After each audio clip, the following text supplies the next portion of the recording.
baada ya taarifa kuweza kusambaa kwenye mitandao mbalimbali ya kijamii zikihusisha Ally Kamwe ambaye ni msemaji wa klabu ya Young Africans na mhamasishaji pia, unaweza ukasema kwamba amefungiwa na TFF pamoja na ikihusisha kamati ya maadili, na makosa ambayo ameyafanya ni kutoa lugha chafu kwenye mitandao na kudhalilisha bodi ya ligi pamoja na TFF kiujumla.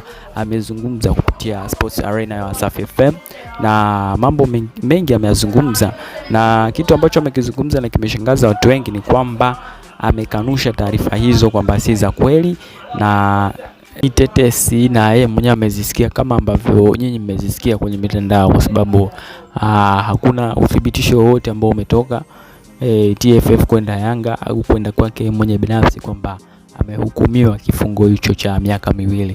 Kwa hiyo Watanzania inabidi watulie, wawe watulivu ili kusubiri official statement ambayo itajitokeza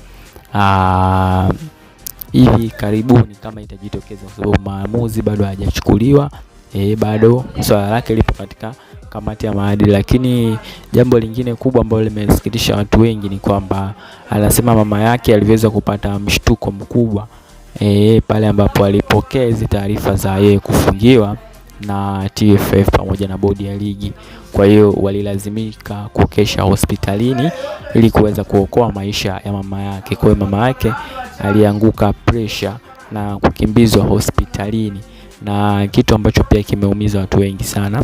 So Ally amezungumza kupitia Sports Arena live kabisa leo, na amesema hizo taarifa si za kweli na ni taarifa za kuzusha mitandaoni, na kikubwa zimeathiri sana promotion yao ya mechi ya Simba dhidi ya Yanga ambayo itafanyika hapo kesho, kwa sababu imedraw attention yote ya kuelekeza wahamasishaji kwenye mechi hiyo. Kwa hiyo kumbuka, Yanga wako nyumbani na wanahitaji pia kufanya uhamasishaji ili mradi tu waweze kuibuka na ushindi katika mechi ya kesho.